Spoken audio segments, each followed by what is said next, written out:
Aloha. So I will be giving a economic analysis on Turtle Bay Resort. So just quickly, Turtle Bay Resort. It is a boutique hotel located on the north shore of Oahu, and this is actually this image I have down here is a picture of the new logo that is part of a major renovation that they are implementing right now. So as I said, Turtle Bay is a boutique hotel located on the north shore of the island of Oahu in the state of Hawaii. It opened in 1972 as Del Webb's Kulima Resort Hotel and Country Club. And it was originally, I believe they had plans for a casino at that time. I think gaming was on the ballot for here in Hawaii, but that initiative never passed. So, talking about economic systems, this hotel, Turtle Bay Resort, does not exist if it weren't for a capitalist economy. It allowed Del Webb to seize an opportunity and use his resources to bring a new hotel to the North Shore of Oahu. So in these type of systems, especially with this new hotel being built, Del Webb saw what he perceived as a gap and tried to fill that gap using this hotel. So it also allows for the hotel industry to thrive here in Hawaii, provides local jobs for residents, and a capitalist economy allows for disposable income. And that is important because the tourism industry is very reliant on disposable income, right? Because the tourism industry doesn't fill those basic or urgent needs. So a lot of travel, a lot of these accommodations, a lot of these hotels that are being used, they are reliant on disposable income. And so Turtle Bay is what it is today because of this system, because it allows people to use their income as they wish. So, in talking about competition for Turtle Bay Resort, hotels fall under a monopolistic competition. So, there are about 190 hotels in the state of Hawaii. And a lot of these hotels, they have, slight differences, but for the most part, they offer things that are very similar, luxury rooms, pools, those kinds of amenities. So, when we're talking about competition, location is one of the biggest factors that are considered when a tourist or a consumer chooses their destination of travel or chooses which hotel they want to stay in. So the largest cluster of hotels, they are located on the south shore of the island of Oahu. That is where most people are familiar with famous Waikiki, the city of Honolulu. Turtle Bay Resort is just one of two hotels that is on the northern side of the island. So they have location, and as far as competition, I mean, the nearest competition would be a Courtyard Marriott that is about 8 to 10 miles away from the resort. Apart from those two hotels, everything's on the south side of the island. It's about an hour drive away. So location is definitely important, and it does assist with competition. So supply is defined as the amount of product or service that a company has to sell. And what do they provide? So looking at Turtle Bay Resort specifically, they are a hotel. So they do offer um, room accommodations. They have a total of 499 units or rooms, which are made up of rooms within the three main towers. They have 42 ocean bungalows. They were previously called cottages, but now they're referred to as bungalows. And those bungalows line the west coastline. So they are literally steps away from the ocean. They're really nice. And then they also have 3 to 4 bedroom villa units, which sit next to Kulima Bay on the eastern side of the property. So, along with the units that they sell, um, they also have actually they within this new renovation that is going on right now, they'll have 18 glamping units. Glamping is this term that is being tossed around, used for glamorous camping. So, picture that your tent out in the surrounded by nature, but within that you have, you know, bed, shower, everything you could need. So that is the new term being thrown around right now: glamping, glamorous camping. So the property sits on 800 acres of land with about 5 miles of coastline, and they also own an additional 500 acres that of farmland that sit across the highway. They have two golf courses on the property, tennis courts, pickleball courts, which is something that's becoming very popular right now, bike rentals. Um, they also rent out ocean gear like kayaks, surfboards. They provide horse rides, um, just a lot of these things that consumers are very interested in. So we're talking about demand. So demand is high for a luxury resort in Hawaii. Were it not so, we would not see the amount of hotels that we do in Hawaii. So there are, I mentioned before, there's about 190 hotels in the state of Hawaii. And Hawaii just being a very desirable location, you add luxury hotels to that equation and makes it a very desirable location. And we're seeing that now with increasing numbers of visitors who are eager to get back to traveling. So demand is definitely there, even when room rates and things like that tend to fluctuate during summer season or holiday season. These rates really climb up, kind of similar to the airlines.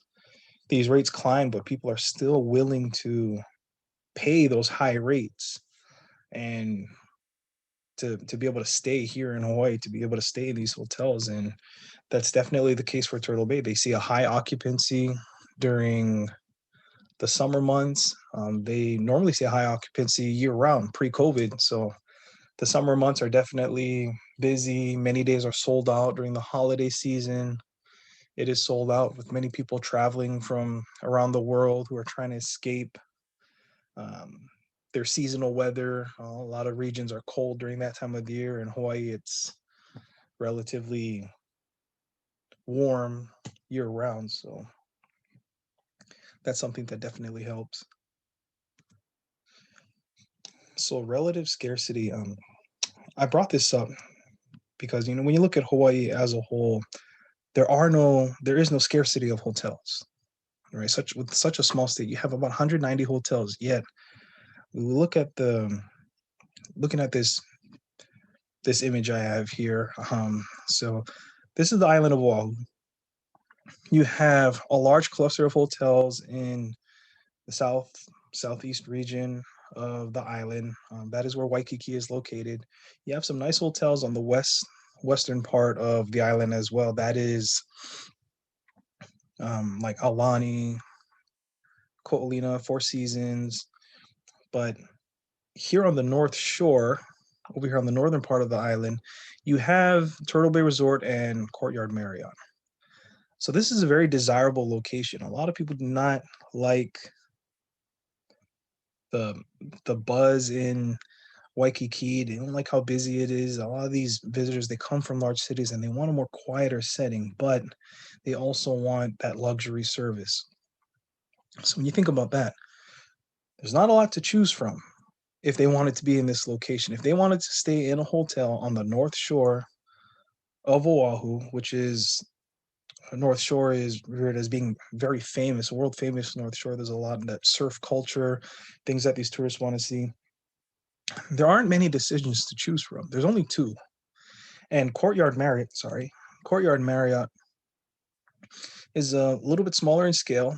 They, it is a beautiful property, but they just do not offer as much as Turtle Bay Resort does as far as services and all of that comes. So a lot of the reviews that come in from previous consumers, they actually point this out that um, they were kind of stuck with deciding on Turtle Bay because, well, they wanted to be on the North Shore. They didn't want to be in an Airbnb or a vacation rental.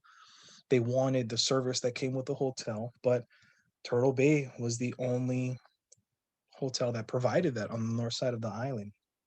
So they were positive reviews, but they did point out that the scarcity within that region of hotels was definitely, something that led them to make the decision that they made. It was either Courtyard Marriott or Turtle Bay Resort, and many of them picked Turtle Bay Resort.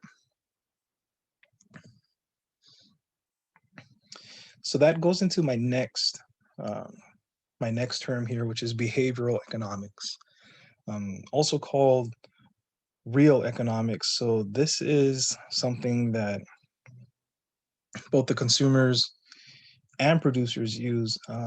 So Turtle Bay is no exception to that. They know that consumers can be impulsive, short-sighted, and a lot of these things work in a business's favor. So just an example, what Turtle Bay does. Here I have, snorkeling gear, a beach, paddleboard. So on the beach in at Turtle Bay Resort, they have a kiosk there that provides these things. You wouldn't place a kiosk of rental equipment in a parking lot. And that just doesn't make sense. Putting it on the beach, right? You picture a consumer being on the beach, seeing other people have fun and thinking, hey, why don't I give that a try? Why don't I go get a paddleboard? Or why don't I go look for a kayak? Why don't I go look for a surfboard? Or maybe I just want to go snorkeling on the beach and explore Kulima Bay. They offer it right there for their convenience. And during the summers as well, it could be very hot. So there are also cabanas. They have umbrellas, just small things that a lot of people, if they see it, they tend to make that decision very quickly and say, hey, why not? All right. So that's how behavioral economics kind of contributes to the success of Turtle Bay, and as well as the positioning of food and beverage outlets. You have a bar that's poolside, but also overlooks the ocean.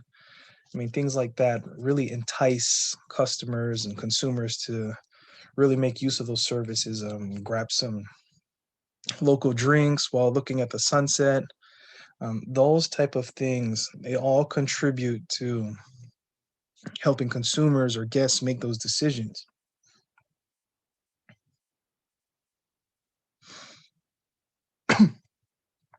Sorry. So now bounded rationality. So bounded rationality is when they talk about, a consumer having a lack of information or just knowing that their rationality is bounded, it has limits. Okay, so within real economics, we make decisions based on bounded rationality. We don't have all the available information. So bounded rationality, now we're going to talk about how this applies to Turtle Bay. So many of these guests, they have to make a decision before they get here, right? Many of them will do their research, and a lot of that research will come from places like social media, TripAdvisor, Yelp. They go and they look at real reviews from customers, and that is a source of information that they use to make their decision, as well as maybe the website of the hotel. Now, we think about it, Turtle Bay Resort is not going to advertise something negative about their property on their website. So many consumers will go to the website, they'll see what is offered, things like that. But if we're being real, they are not going to post something like, oh, by the way, there are no Ubers or taxis in this area, so good luck. They're not going to advertise any kind of negative aspect about the property. So a lot of times we will depend on these customer reviews, and that affects our perception of the destination, in this case Turtle Bay. So what information contributes to a guest choosing Turtle Bay, and it'll be these reviews that are the customers will leave for others to read that. So that is bounded rationality. Now, even if these people make their decision based on what they see on the website, what they see in these reviews, the best way to really have a fulfilling or an experience where you have all that information is to come here and experience it for yourself. right? It is somewhat of a gamble. Many customers, many consumers, travelers, they come to Turtle Bay Resort with certain expectations. And, if we're being real, experiencing the attraction is the best way to get that information. Does it live up to your expectations? Is it everything you wanted? Many of them leave thinking, hey, it exceeded their expectations. Many of them think, you know what, this place wasn't as it was advertised on the website and these customer reviews. I think it's terrible. Um, those kind of things are a result of bounded rationality. Now, if they had the perfect information, access to all the information and just perfect information, some people just might not choose to come here because, well, they know everything they need to know about it and they will decide not to come.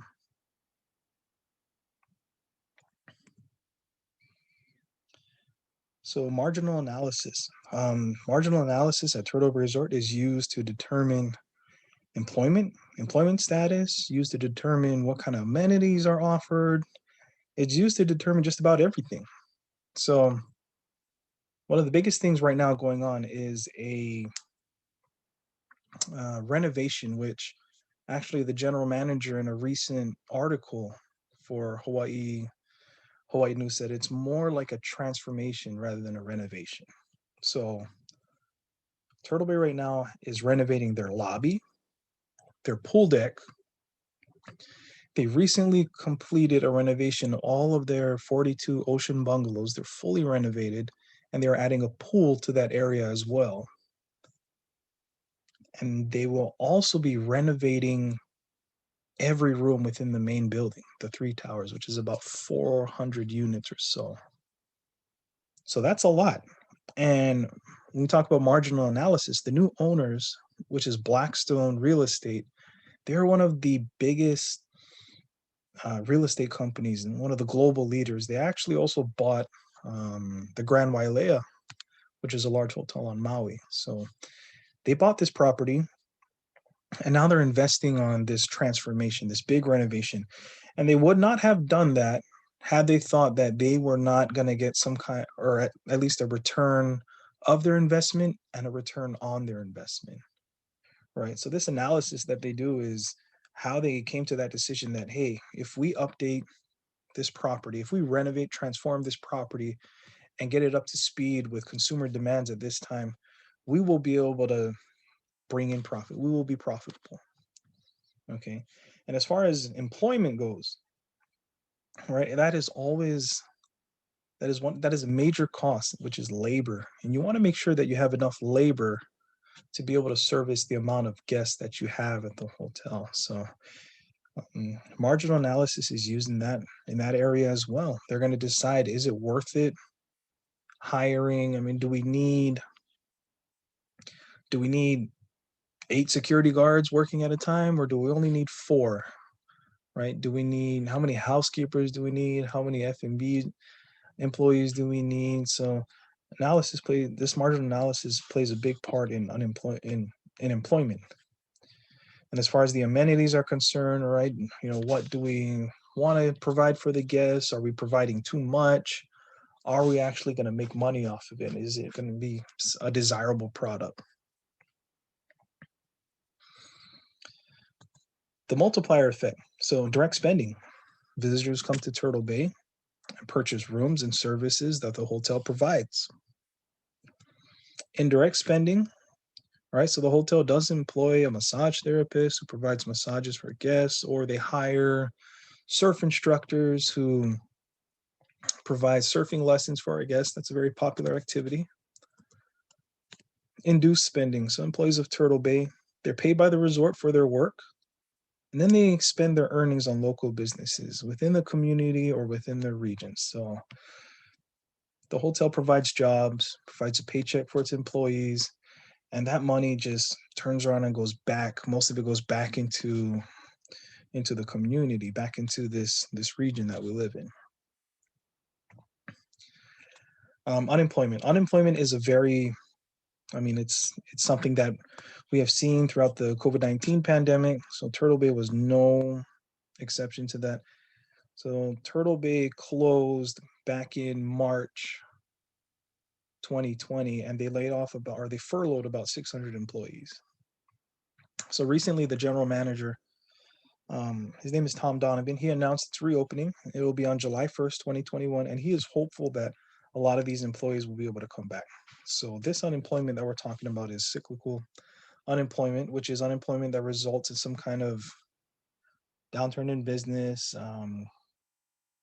or just something like COVID-19.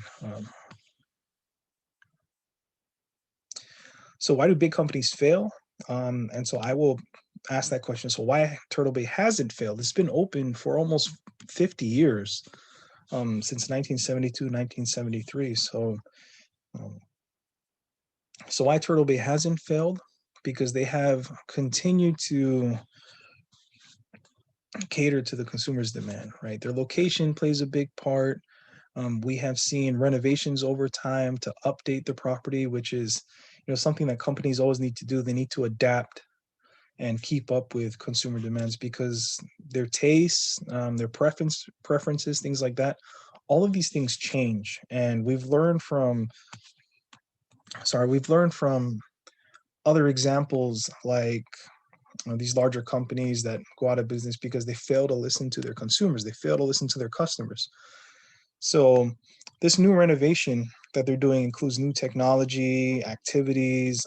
A lot of this is influenced by listening to their customers, listening to feedback. What do consumers want to see on the technological side? What do they want to see as far as activities are concerned? All of that is taken into account when they're doing this renovation. So this big renovation is an indicator that Turtle Bay has heard what consumers want and plans to deliver on that. And that is how big companies avoid failure. And Udals. Udals and happiness. Happy guests equals money. If guests are happy, they will spend money. They might come back and spend money.